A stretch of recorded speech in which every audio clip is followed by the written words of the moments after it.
শীতকালে সাধারণত মোজা পরা হয়। মোজার উপর মাসাজ করার পদ্ধতি কী ধরনের মোজার উপরে মাসাজ করা যাবে?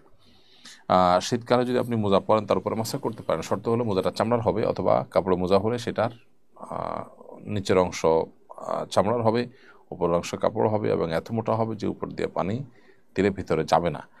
অন্তত এইটুকু মোটা হবে, এটুকু মজবুত হবে।